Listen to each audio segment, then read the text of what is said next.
Bien, vamos a iniciar entonces la clase de hoy. Hoy es 11 de junio de 2021. La materia es Taller de Sistemas Operativos, el curso A. Bien, vamos a continuar entonces. Vamos a entrar a ya la última parte de este tema. Vamos a entrar a lo que son los procesos para complementar, como les digo, y concluir este tema. Procesos, ¿no? Basado en la bibliografía de conceptos básicos de los sistemas operativos que estamos utilizando, del autor Abraham Silvers Chats. Voy a admitir, todavía se están conectando. Normalmente nos conectamos un poco más, seguramente por el horario, siempre en el primer turno. Igual cuando es de manera presencial siempre hay un pequeño margen, ¿no? Porque a veces incluso nosotros nos retrasamos por el tema del trabajo y en fin. Bien, vamos a empezar entonces. Procesos. ¿Ya? Y esto también lo van a complementar en la materia de programación, porque en programación también manejamos procesos. También lo van a complementar quizás en otra materia, en el tema de lo que es el dar posibles soluciones a problemas que se puedan presentar de virus, por ejemplo, o de malware.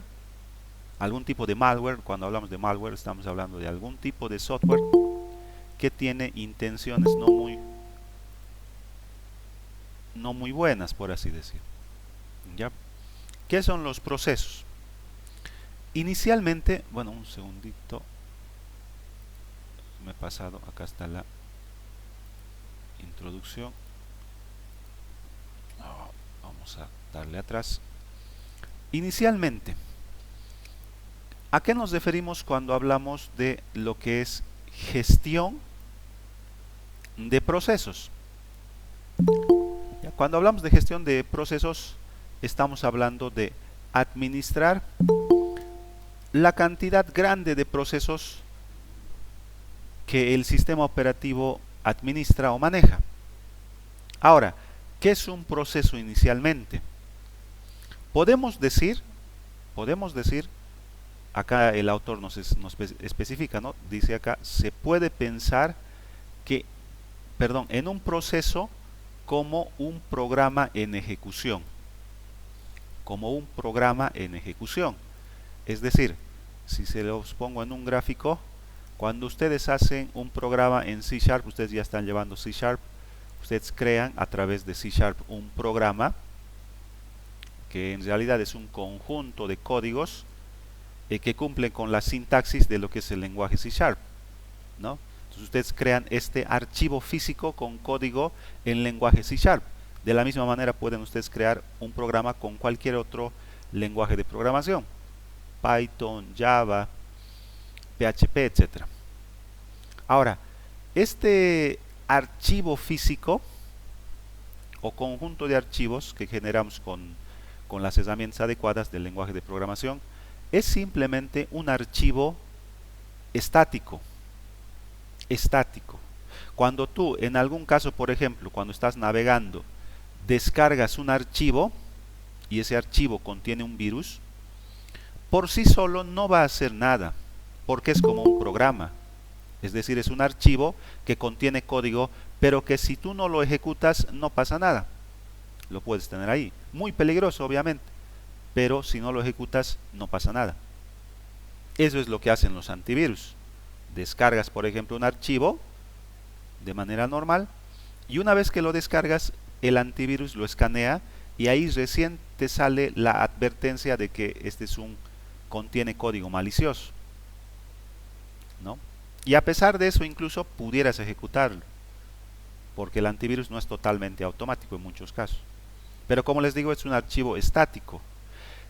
¿Cuándo se vuelve algo como un programa en ejecución? Como cuando ustedes presionan F5 o le dan Run en Visual Studio. Este archivo estático se carga en memoria, es decir, acá está la memoria RAM, lo voy a poner visualmente, y se carga en una partecita de la memoria RAM. Se carga en una partecita de la memoria RAM y se ejecuta. Entonces ahí es donde todo el código que está de forma estática introducido en el archivo se ejecuta y realiza las tareas que están programadas en el lenguaje de programación. Eso es lo que pasa, ¿ya? Pero internamente, ¿cómo es que se carga este archivo estático en la memoria RAM? Bueno, y obviamente acá está el procesador, y el procesador también se encarga de procesar este código que está acá cargado y que permite que las instrucciones que están en el archivo se ejecuten, ¿no? Dentro de esto, el sistema operativo le asigna un proceso. Le asigna un proceso para ejecutar ese programa. Eso es lo que se refiere cuando dice acá, se puede pensar en un proceso como un programa en ejecución. Un proceso necesitará ciertos recursos, como les mostraba en la imagen, ¿no? Necesita cierta cantidad de procesamiento del CPU, que es algo físico, cierta cantidad de memoria RAM y obviamente los archivos que contienen el código y también los dispositivos de entrada-salida, el monitor, el teclado, el mouse, etcétera. ¿Para qué? Para realizar su tarea, porque un programa tiene un objetivo, ¿no? Ustedes también hacen un programa con un objetivo. Estos recursos se asignan al proceso cuando se crea o mientras se ejecuta. Por eso es que en algún momento ya les mostré en la herramienta que tenemos en Windows llamado administrador de tareas. Acá el sistema operativo nos identifica todos los programas que están abiertos, pero les había mostrado que Windows le llama proceso. Y es así. Técnicamente, si bien son programas para nosotros como usuarios, para el sistema operativo son procesos. A eso se refiere. Un proceso es la unidad de trabajo en la mayoría de los sistemas. Los sistemas constan de una colección de procesos. Es verdad, algunos procesos, si se fijan acá, por ejemplo, Google Chrome, acá está. Noten que tiene un conjunto grande de, por así decir, subprocesos. Subprocesos. Eso lo van a llevar en programación. Nosotros, en el sistema operativo, creamos un proceso. Vamos a ver le vamos a asignar un nombre técnico más adelante, un hilo, un thread en inglés, un hilo, y en ese hilo se ejecuta el programa que nosotros hemos programado. Sin embargo, desde nuestro programa nosotros podemos crear, en C# podemos crear un hilo secundario acá. Podemos crear un hilo secundario que obviamente está dentro del hilo principal y que puede tener un propósito adicional, que eso lo van a ver en programación. Por eso es que acá en la herramienta que les estoy mostrando, algunos procesos constan de otros subprocesos. Eso es normal, a eso se refiere. Luego, aunque tradicionalmente, y aquí está utilizando el término que les decía hace un momento, aunque tradicionalmente un proceso contenía un solo hilo, thread en inglés, eso lo van a ver con mayor detalle en programación, ¿ya? En programación le llamamos así, hilo a un proceso. Originalmente o tradicionalmente, un programa solamente generaba un solo hilo mientras se ejecutaba. Pero actualmente, la mayoría de los sistemas operativos modernos admiten procesos que tienen varios hilos. El ejemplo que yo les doy es un ejemplo simple, donde tenemos un hilo principal y estamos creando un hilo secundario. Pero pudiera haber más hilos todavía. Acá pudieras generar otro hilo, en fin, ¿no? Con algunos propósitos que lo van a ir viendo a medida que vayan avanzando en la carrera. Entonces dice acá, ahora admiten procesos que tienen varios hilos. La explicación, lo propio, cuando ven acá Google Chrome como programa, pero con varios subprocesos o hilos secundarios que están ejecutando algún otro código adicional. Finalmente, en la parte de la introducción, el sistema operativo es responsable de varios aspectos importantes para la gestión de los procesos. Es en realidad la tarea quizás más importante y que se refleja bastante para el usuario, que es el actor principal. Sin usuario no tiene sentido una computadora, ¿no? Para la gestión de procesos y estos subprocesos que están bien. Entonces, ¿a qué se refiere con gestión? Se refiere a las tareas básicas de creación, eliminación de procesos, ¿no? Que el usuario lo puede generar o que en algunos casos también el sistema los genera. En Windows 10, por ejemplo, hay un proceso que se encarga de la actualización. Les ha debido pasar quizás a algunos de ustedes que tienen Windows 10. Ese es un proceso que se crea, por así decir, en background, sin que nosotros lo ejecutemos. Incluso hay otros que se ejecutan como servicios. Como servicios, les muestro. Acá está hablando de eso, les voy a aclarar. Estos son los procesos. Cuando hablamos de procesos, todos los procesos interactúan de alguna manera con el usuario. Interactúan de alguna manera. Google Chrome, por ejemplo, yo lo he abierto para poder cargar el libro, Classroom, el Meet y otras cosas más. Yo lo he abierto. O, por ejemplo, tengo acá algo más pequeñito, el bloc de notas. El bloc de notas también yo lo he abierto para mostrarles la figura. Yo lo he abierto. Normalmente los procesos, los programas, interactúan con el usuario. Pero hay otro tipo de elementos que no son procesos, pero que son un poquito similares, llamados servicios. Acá están los servicios. Los servicios no interactúan con el usuario. Usted seguramente en C#, en programación 3, van a crear servicios también. Los servicios se ejecutan en background. Lo que les digo de la actualización o del firewall que tiene Windows o de la herramienta de, entre comillas, antivirus que tiene Windows, se cargan en servicios. Estos servicios no interactúan directamente con el usuario, es decir, el usuario no lo inicia. Está ahí y ya, está ejecutándose. Les muestro algunos. Servicio, dice acá, por ejemplo, de Adobe, de la línea de Adobe. Yo tengo algunos programas de Adobe. Entonces acá, como servicio, se está ejecutando Adobe Acrobat Update Service. Es el servicio de actualización de Adobe Acrobat que estoy utilizando. Pero yo en ningún momento lo he abierto, ¿no? Pero esto se puede iniciar de forma automática. Sin embargo, como vamos a ver un poquito más adelante, estos servicios tienen, igual que los procesos, estados, ¿no? Pausado, detenido, en ejecución.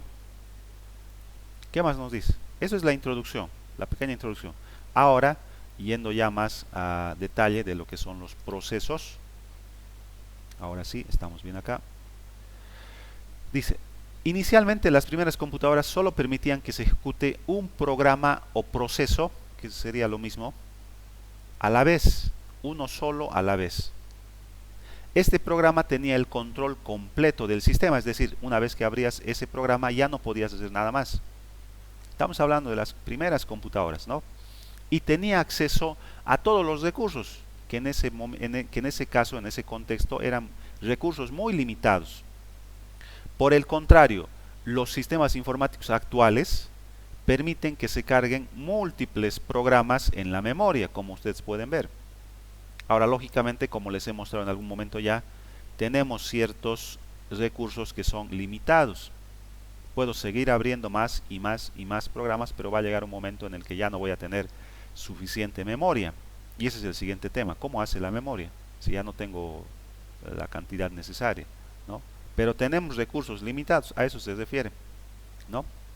Entonces, actualmente podemos cargar muchos programas, y eso es que tal vez algo que para nosotros es obvio, pero que para llegar a eso hemos tenido que pasar por la ejecución de un solo programa a la vez, ¿no? En DOS, por ejemplo, ejecutabas un programa y ya tenías que esperar que termine de ejecutar. Si querías abrir otro, tenías que cerrar el programa y abrir otro. Cuando hemos pasado a Windows 93, ha sido realmente algo un cambio muy grande, el que podamos abrir dos programas al mismo tiempo. Y en ventanas, aquí tenías una ventana con un programa y aquí tenías otra ventana con otro programa. Eso era algo muy grande a un inicio. Para nosotros ahora es algo habitual, ¿no? Acá tengo el Google Chrome, acá tengo el bloc de notas, acá tengo el puntero, acá tengo el antivirus, acá tengo el grabador y un montón de cosas. A eso se refiere. Esta evolución requirió un control más firme y mayor. Acá el término que utiliza es compartimentación de los distintos programas, porque a pesar de que tenemos múltiples programas, estamos haciendo uso de recursos limitados y finitos, ¿no? Estas necesidades dieron lugar a la noción de proceso, que es un programa en ejecución, ¿no? El proceso entonces sería una unidad de trabajo en un sistema moderno de tiempo compartido.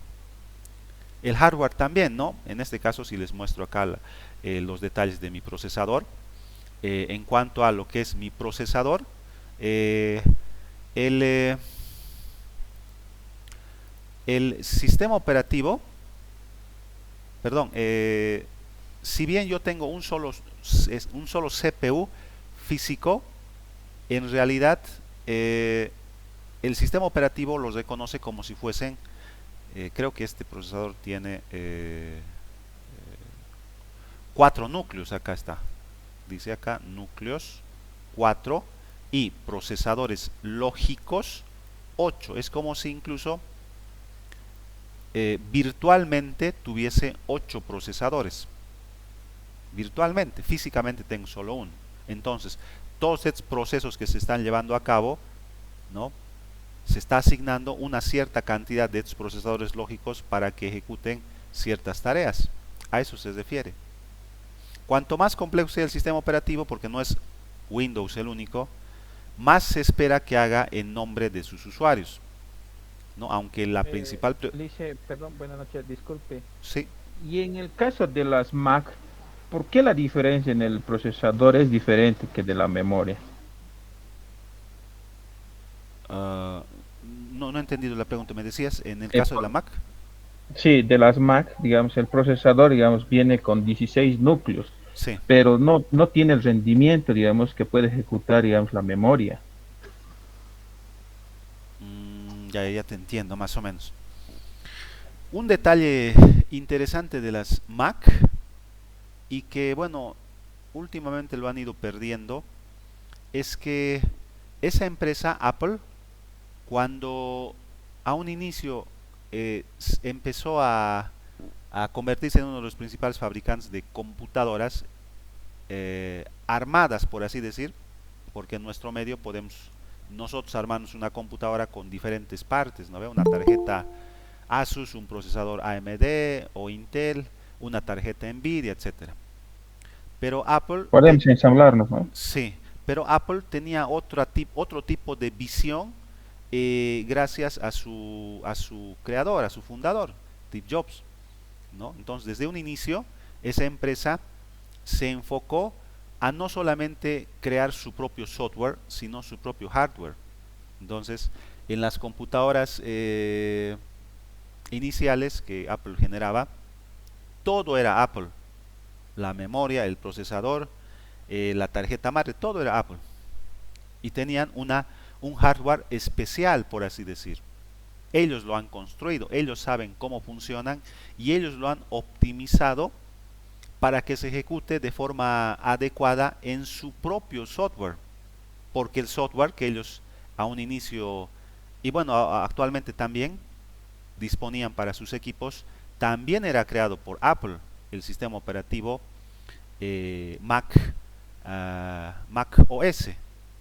Entonces es como si tú tienes el control de todo, ¿no? Es decir, tú sabes cómo funciona, tú sabes para qué estás haciendo, etc. Entonces, de esa forma, ese hardware y ese software engranan a la perfección, porque es una sola cabeza la que ha hecho todo. Pero en el otro caso, en el caso de Windows, por ejemplo, nosotros podemos armarnos diferentes hardwares que gracias a la estandarización tú puedes hacer eso. Puedes comprarte una tarjeta de una marca, un procesador de otra marca, etcétera, Pero si bien esas fábricas tienen estándares, no saben en realidad qué es lo que más adelante van a utilizar quizás los demás softwares. Entonces Windows lo que hace es tratar de utilizar de la mejor forma ese hardware. Por eso es que en algunos casos, por ejemplo, cuando pasas, yo he tenido ese problema, he pasado de Windows 7 a Windows 10, pero hay algún hardware que ya no los reconoce por el tema de los drivers, ya no los reconoce, es decir, ya se ha vuelto obsoleto, incluso ya la fábrica no existe y ya no lo puedes utilizar, ¿no? ¿Por qué? Porque no sabías que eso iba a pasar, ¿no? Sin embargo, eso no pasa con Apple y es mucho más eficiente en ese tema, mucho más eficiente. Ahora, por eso es que en algún momento, no sé si ustedes me preguntaron, mucha gente que utiliza bastante procesamiento, incluso más que en los juegos, es en el tema de diseño gráfico. Ahí utilizas realmente la capacidad al límite del hardware, al límite. En juegos a veces no es tanto, ¿no? Yo me di cuenta de eso en persona cuando yo tengo un amigo que hace spots publicitarios, etcétera, y yo le daba soporte en su equipo. Entonces, él tenía, bueno, tiene varios equipos Mac y Windows. Él para aligerar el trabajo a veces hace algunos otros procesamientos en Windows, pero los principales lo hace Mac. Pero el tiempo que tarda su procesamiento no es como en un juego. Demora hasta días en renderizar, en hacer esos procesamientos y utiliza la capacidad máxima del hardware, ¿no? Y si ahí no hay una compatibilidad, entonces se dan errores. En Windows siempre tenía ese problema y decía, algunas veces me sale error o se cuelga o incluso le daba pantallazos azules, etc., porque lo utiliza prácticamente al límite, ¿no? No sé si más o menos he aclarado tu duda. Sí, sí, Sí, sí, incluso, pero en el tema, digamos, de lo que estaba diciendo de los procesadores, ¿sí? Sí, En la parte, digamos, de rendimiento, sí, es decir, yo, por ejemplo, ¿no? Hay algunos equipos que hago mantenimiento sí, de Mac, pero el tema es que cuando quieran actualizar en el tema mayormente para los arquitectos, para el sistema, digamos, que es del AutoCAD, sí.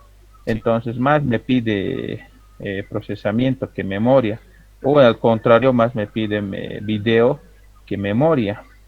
Entonces, por eso le decía. Ah, ya. Eso es por el siguiente detalle.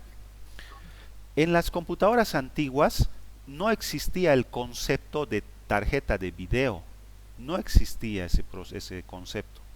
Es decir, las computadoras dentro de, entre comillas, su tarjeta principal, su tarjeta madre,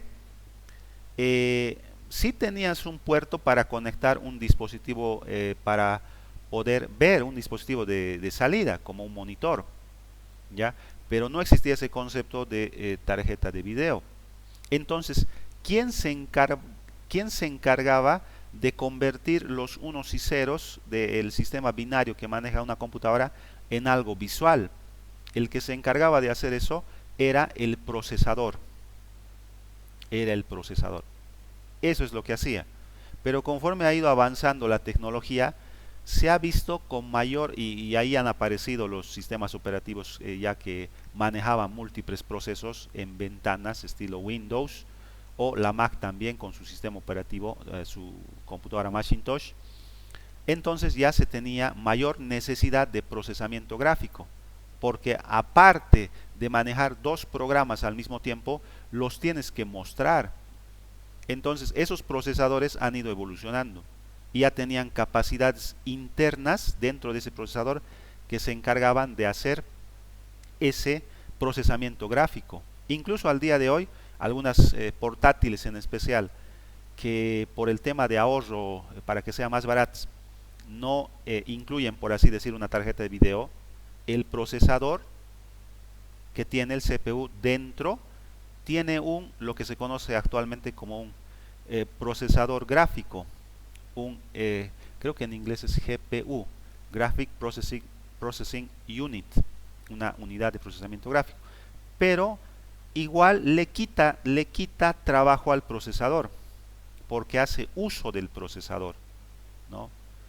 Pero cuando ya se ha visto la necesidad demasiado grande de hacer el trabajo de renderizar, de convertir estos unos y ceros en algo visible, entonces ahí sí recién se dio este concepto de tarjeta de video, es decir, separar, sacar del procesador esa parte que se encargue del procesamiento gráfico, ¿no?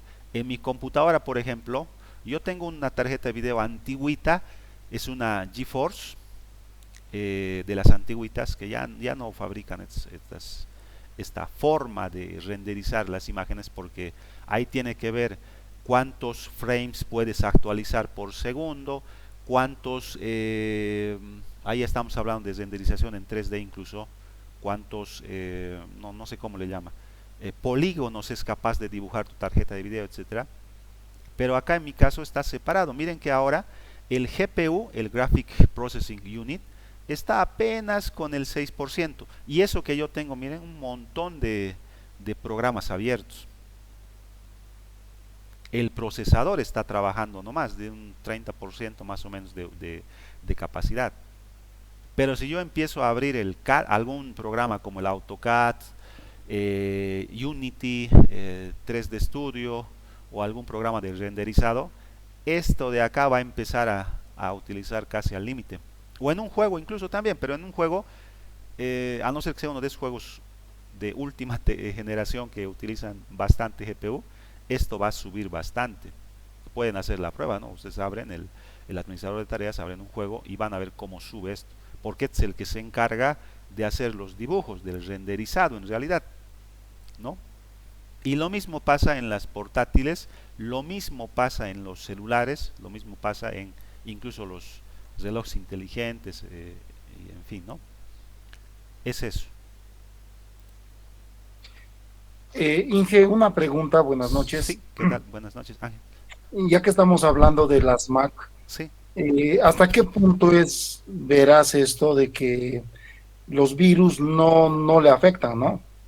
Porque yo he tenido, bueno, tengo una opción de poder trabajar en una Mac y evidentemente no puedo ver eso, pero ¿por qué es eso, no? En Windows, por ejemplo, ucha, al tiro, ¿no? El pendrive está infectado, pero en una Mac no. Incluso pareciera que lo encapsula, pareciera que lo coloca aparte, ¿no? No sé. ¿Eso a qué se debe Ya. en una Mac? Esto quizás porque he estado leyendo algo acerca en el tema de seguridad y quizás pudiera ser una ilusión por el tema de la estadística. Es decir, ¿cuántas computadoras en el mundo de cada 10 son Windows? Alrededor de 9 más o menos, un poquito menos de 9. Las demás son o Linux o Unix o Mac. Es decir, la cantidad de computadoras que son Mac, Linux, Unix o quizás el sistema operativo de Google, el Chrome o un sistema operativo que no es muy utilizado. Entonces, pudiera ser una ilusión. ¿Por qué? Si yo fuera, digamos, un hacker, si de cada 10 computadoras 9 son Windows, ¿a cuál sistema operativo me convendría enfocarme para obtener la mayor cantidad de infección? Porque cuando nosotros hablamos de virus, ahora que estamos en pandemia, cuando uno hace un virus, el objetivo es infectar la mayor cantidad de equipos. Ese es el objetivo. Igual que un virus, que lo que estamos viendo acá. El objetivo del virus es multiplicarse. Y no le importa si destruye el sistema operativo, no le importa. Lo que quiere él es multiplicarse y ejecutar el código malicioso que tiene dentro. Quizás puede buscar algún tipo de página que tú ves. O hay algunos que son más sutiles. Es decir, cuáles son tus gustos, tus preferencias. Y te puede enviar luego publicidad al respecto, pudiera ser también. Pero entonces, como les digo, los hackers no tendrían mucho por qué hacer en Mac.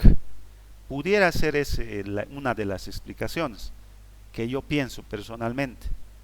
Pero también tiene que ver el nivel de seguridad del sistema operativo. En Unix, por ejemplo, es muy seguro. Muy seguro. Entonces, es decir, si un conjunto de hackers quisieran hackear Unix, lo van a hacer. Lo van a hacer. Es más, Hace poquito salió una publicación, una publicación en la cual se había visto que estaban intentando incluso hackear el núcleo de Linux. Entonces es posible hackear, no es que hay, en seguridad nosotros hablamos de que no hay ningún sistema, ningún software 100% seguro, pero pienso yo que es un poquito, tiene que ver con la cantidad de gente que usa. Pero como les digo, si comparamos la seguridad de Unix, Linux, Windows y Mac, en primer lugar estaría Unix, el más seguro. En segundo lugar estaría Linux. En tercer lugar, de los más usados, ¿no?, estaría Mac. Y en el último lugar estaría Windows, porque, bueno, uno, no sabemos qué es lo que hacen, porque es una caja negra, no sabemos. En Linux sabemos, es transparente, tú puedes agarrar, descargarte el código, mejorarlo, etcétera. Pero en Windows no sabes qué es lo que hace, está encerrado. Entonces por eso también los hackers buscan vulnerabilidades, y eso es lo que van trabajando, ¿no? Pero pienso personalmente que es una explicación un poquito válida. Gracias, Inge. Gracias. Bien, entonces les decía, Y una consulta. sí, Estaba tocando con su administrador de tareas en su máquina sí, y me llega aquí la duda de los procesadores lógicos. ya. ¿Qué yo me tendría que fijar al momento de instalar un programa, por decir AutoCAD, para evitar tener problemas con mi máquina? En este caso con los procesadores. ¿Vas relacionado? Tal vez eso, por favor, si me pudiera aclarar. Mm, en ese caso no tengo el dato exacto, pero en realidad en los procesadores domésticos, por así decir, que nosotros utilizamos,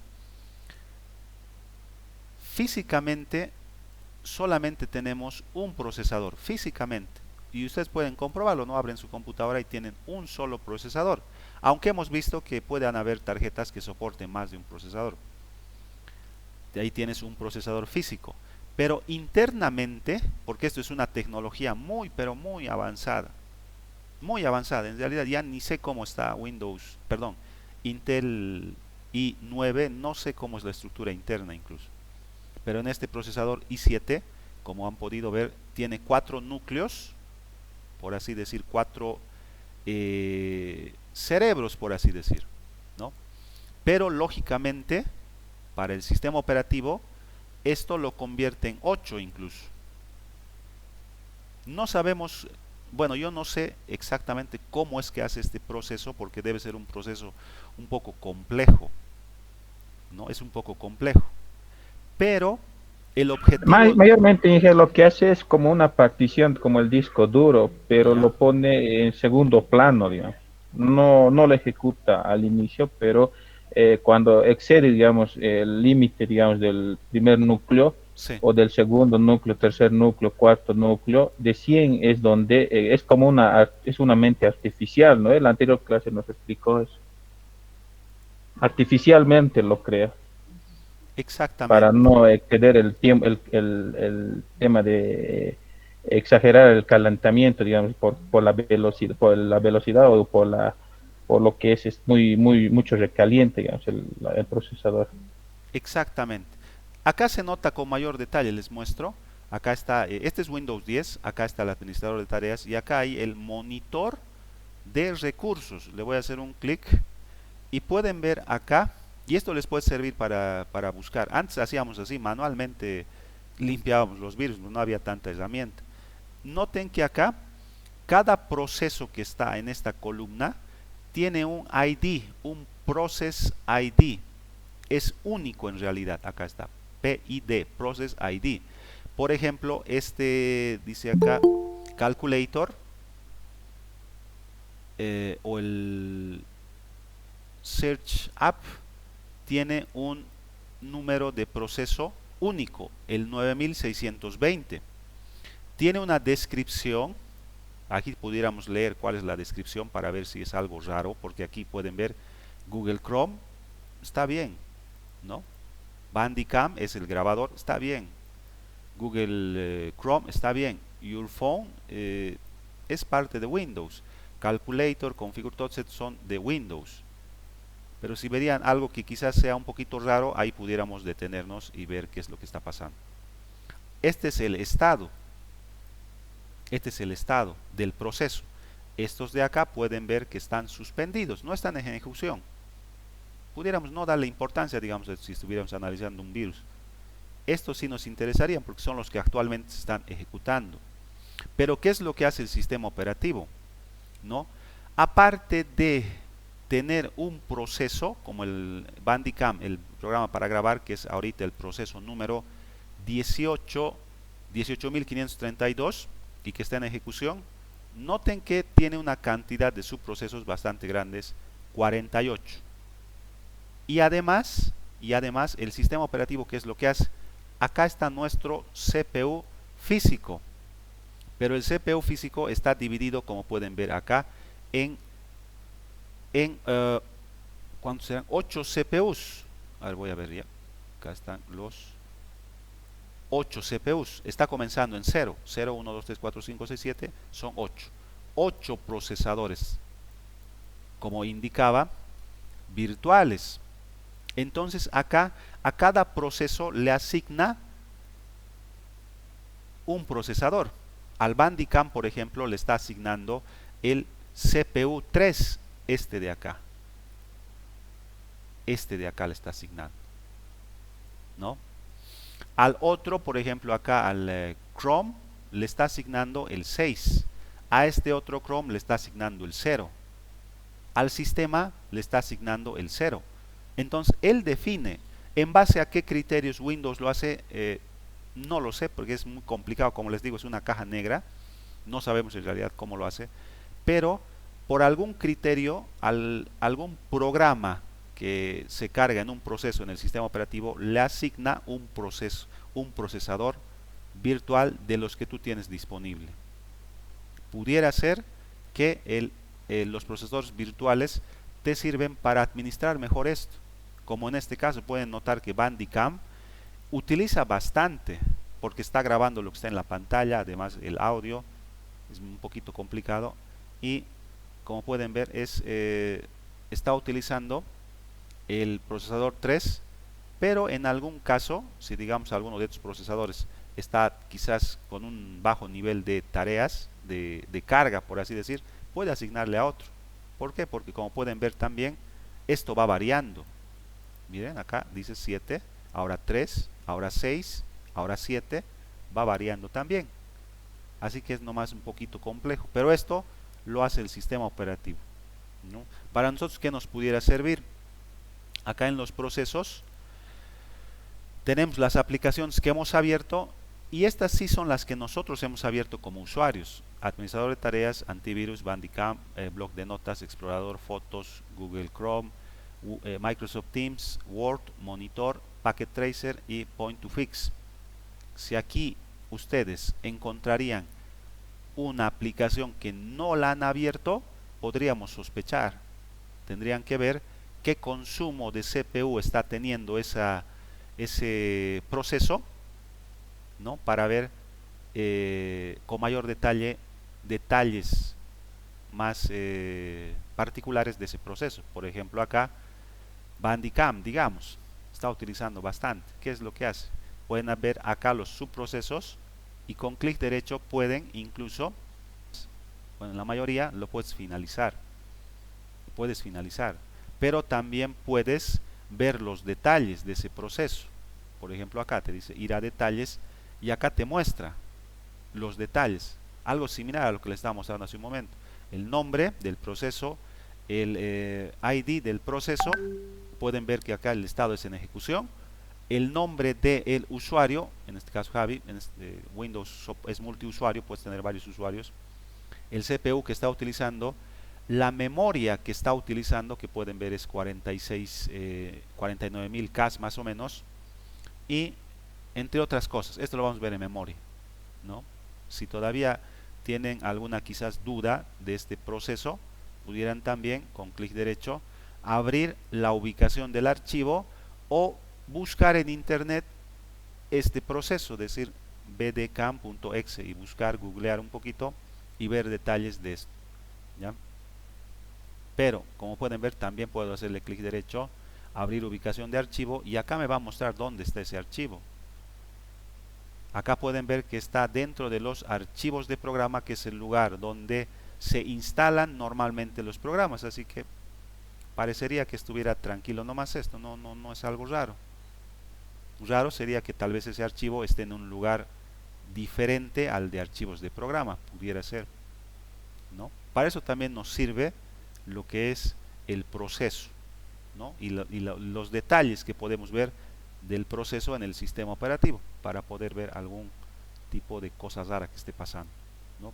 Entonces decía acá, ¿no? Cuanto más complejo sea el sistema operativo, más se espera que haga en nombre de los usuarios, pero su principal preocupación es la ejecución de los programas. Eso es lo principal, ¿no?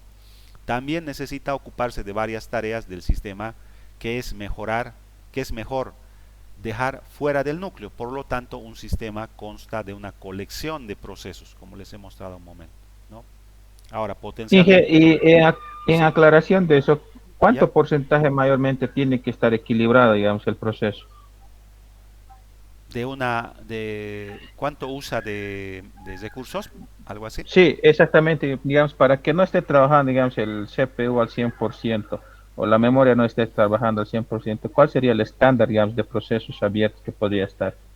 Es muy variado en realidad, porque pueden ver acá, en mi caso, Google Chrome está utilizando el 5.3, ahora está aumentando a 7, más o menos 5, 6, 7 por ciento del procesamiento total que yo tengo, ¿no? Y pudiera ser este un estándar en el caso mío, porque si este fuera un procesador más avanzado, porque mi procesador es un poquito antiguo, tienes una capacidad mayor de procesamiento, esto va a reducir, va a ser ya no 5, 6, 7, va a ser 3, quizás más, menos todavía, un 2. En el Bandicam, por ejemplo, acá dice 3.6, pero en otro equipo puedes rebajar. Así que sería un poquito complicado hallar un estándar, porque el hardware varía bastante de computadora a computadora. La memoria también. Yo solamente tengo 10 gigas de memoria. Acá pueden ver, tengo 10 gigas de memoria. Pero no es una memoria avanzada. Miren, la velocidad que tiene mi memoria es de 1333 MHz. No es de las más veloces, por así decir, entre comillas, ¿no? Hay otras memorias, que las actuales, por ejemplo, que son mucho más rápidas. Entonces, ahí también habría una diferencia de computadora a computadora, ¿no? Pero más o menos, Entonces puede ser por el tema, digamos, del rendimiento o por las características de un equipo, porque mayormente ahorita todos estamos utilizando unas computadoras más bajas, ¿no ve? Mayormente las Core i3 o las Core no, más normal. Entonces sería por el tema de las características del equipo. eso pudiera ser una pauta, ¿no? Pero normalmente no debería de utilizar mucho procesamiento. Notan que aquí el procesamiento está llegando al 30% en mi caso. Si habría un proceso que está utilizando el 60% de la capacidad de procesamiento, ahí ya sería sospechoso, ¿no? O la memoria, tal vez está utilizando demasiada memoria, pudiera ser también, porque aparte de la cantidad de diferentes equipos que pueden haber, los códigos malintencionados que podemos encontrar bastante en los sistemas operativos también son muy variados. Algunos son muy destructivos, utilizan mucho procesador, pero otros son muy sutiles. Puede estar utilizando el 0,0001% de tu procesador y no lo estás notando, pero está haciendo algo, ¿no? Está haciendo algo. Entonces, normalmente es así, ¿no? Quizás otra pauta que nos puede dar es acá en este mismo administrador de tareas, que es una herramienta bien útil en Windows. Acá en inicio nos muestra cuáles son los programas que se están ejecutando al inicio, cuando tú enciendes tu computadora. Por ejemplo, acá se está cargando Avast, es el antivirus que yo uso, Cortana, que es parte de Microsoft, Epson, Status Monitor, que es parte de mi impresora, Java Update de Oracle es también conocido, Microsoft Teams también es conocido, Microsoft To Do también es que es parte de Microsoft, es conocido, Opera, OneNote, Skype, Spotify, tengo instalado Steam también, ULEAD Studio, que es un programa de edición de video, y tengo Windows Security Notification. Todos estos son conocidos, pero si habría uno que tiene un nombre raro y todavía acá el anunciante es todavía más raro, entonces ahí sería un motivo de alerta, ¿no? Desde acá nosotros podemos, entre otras cosas, habilitar, deshabilitar, abrir la ubicación del archivo. No pasa nada si abres la ubicación del archivo, sí pasa algo si lo ejecutas el archivo. Como les he explicado en un inicio, el código es estático hasta que lo ejecutas. Una vez que lo ejecutas, lo cargas en memoria y ya se ejecuta el código que está dentro. Entonces acá, si es sospechoso, ya pudiéramos googlear un poquito para ver si realmente es un virus que tu antivirus no lo ha detectado, para eliminarlo, ya sea manualmente o mediante el antivirus, ¿no? Eso también es una forma de verificar algún mal funcionamiento. Incluso Inge, en esa parte anterior estaba explicando también a los compañeros que algunos tienen problemas, digamos, con el rendimiento del equipo. Sí. Eso si lo deshabilitas no afecta en nada, ¿no? Mantenerlo en segundo plano. No afecta. Por ejemplo, en el mío, yo Cortana no utilizo, lo he deshabilitado. El antivirus sí, además creo que desde acá no lo puedes deshabilitar. Esto es, por seguridad no puedes hacer eso. Java Update lo he deshabilitado, acá dice deshabilitado. Epson sí está habilitado porque algunas veces necesito imprimir bueno, si lo deshabilito no pasa nada. Solamente que cuando comience a imprimir, recién se va a habilitar y va a tardar un poquito más, digamos, pero no va a afectar mucho. Toditos estos están deshabilitados, lo voy a ordenar por deshabilitado.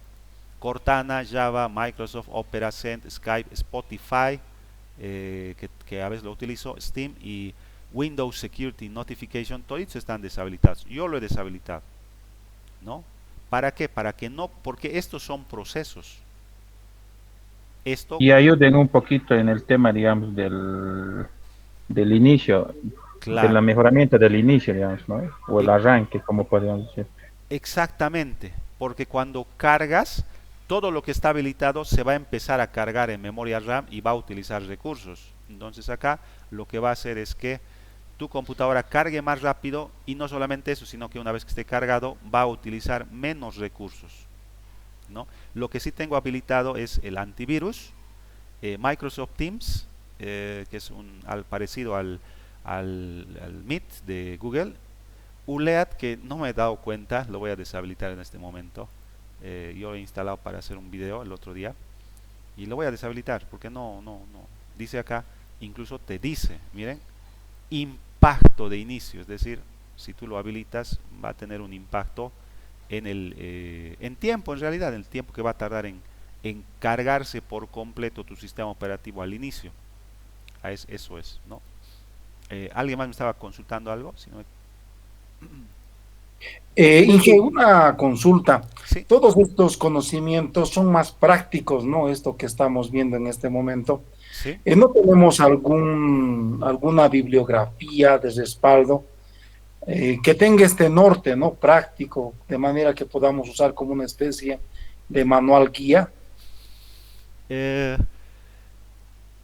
Este contenido teórico sí lo estamos sacando de una bibliografía, pero de la parte práctica en realidad no tengo una bibliografía como tal. Es más que todo un poquito de algo que, digamos, yo lo he visto, o parte de experiencia, digamos, pero no lo tengo estructurado en un texto o algo así.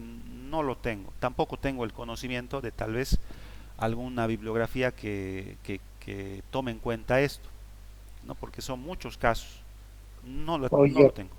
y lo último, Inge, ya Sí, para terminar, hay un documento que todas las materias nos suben, ya, parece que fuera como un plan global donde está todo, ¿no? Lo que tenemos que hacer en el año. sí, Ese documento, ¿será que lo pueda subir, por favor? ya, Para que podamos consultar, porque es de visado y no hay el documento. ya. Lo voy a subir entonces. Muy gentil, Inge, gracias. Perfecto. De todas maneras, lo van a ver. A ver, creo que tenemos algo de tiempo, unos minutitos. Les voy a mostrar. Lo voy a subir también. Acá está. Es este de acá. Les voy a mostrar. Está en PDF. Acá está. Este es el que nos envían del Ministerio de Educación. Nosotros seguimos en el tema 1 que les digo que con procesos terminamos, introducción a los sistemas operativos. ¿Qué es lo que nos plantea en este primer tema? En algún momento les había dicho, es un poquito antiguo en lo que nos han pasado, creo que no se ha actualizado desde hace una cantidad grande de tiempo. Y por ejemplo nos dicen, ¿no? En introducción a sistemas operativos, simplemente conceptos generales e historia, estructura, recursos, tipos de sistemas operativos, procesos que lo estamos viendo, si esto es importante, estados, todo esto tiene que ver con procesos, toda esta partecita que estamos viendo, ¿no? Toda esta parte del 1.5 al 1.9 es la parte de procesos, ¿no? Pero el tema, por ejemplo, de la introducción a TI que hemos hecho, la parte introductoria a tecnologías de información, no está, no está dentro del contenido, porque como les digo, esto no está tan actualizado, es un poco teórico el contenido, porque miren que el siguiente tema es lo que les decía, cómo administra el sistema operativo la memoria, y eso es un poquito extenso, y acá solamente te dice introducción, esquemas de asignación, memoria principal, caché y virtual, pero hay otros aspectos que quizás son importantes también en lo que es el manejo de memoria, que no están en el contenido propuesto por el ministerio, pero lo estamos actualizando, ¿no? De todas maneras, luego vamos a ver lo que es sistemas de archivos, que lo hemos visto en la introducción, una introducción, recuerdan cuando hemos visto el user space, que acá no utiliza ese término de user space porque es algo un poquito ya actual, habla de sistemas de archivos y está hablando, miren, del sistema de archivos FAT, que es un sistema ya que normalmente ya no se lo utiliza por la cantidad, por los tamaños de los hardwares que actualmente se tienen, ¿no? Luego el software de virtualización, que también hemos hecho una introducción, les he pasado lo de eh, eh, Oracle VirtualBox y el de VMware, ¿no? de otra empresa. Y esto que les decía que lo vamos a ver luego, que lo habíamos visto de manera superficial, de sistemas operativos con licencia. Alguna vez me preguntaron, me dijeron, ¿no vamos a ver Windows, Mac? Sí, lo vamos a ver acá, en sistemas operativos con licencia. Y sistemas operativos libres, que aquí entraría lo que es Linux en realidad, ¿no? Y el tema final es la parte de utilitarios para, bueno, y aquí pueden ver que son utilitarios muy simples, compresores, dice antivirus, defragmentadores que hasta hace muchos años atrás utilizábamos, pero que actualmente, en especial en discos sólidos, ya no hay este concepto de desfragmentación, ¿no? Pero ese es el contenido. Yo se los voy a pasar para que lo tengan también y lo puedan revisar. ¿Ya? Ya he tomado la asistencia hace un momento, ya lo tengo registrado, están los 52, así que ya nos vamos allá a concluir la clase. Acá está, he tomado el Muchas gracias, Inge, muchas registro. gracias. Gracias, Inge, gracias, gracias. Perfecto, nos vemos entonces en la siguiente clase. Hasta la Buenas siguiente. noches, Hasta la hasta luego, siguiente. Inge. Buenas noches, hasta luego. Buenas noches, Inge. Hasta luego, chao, chao.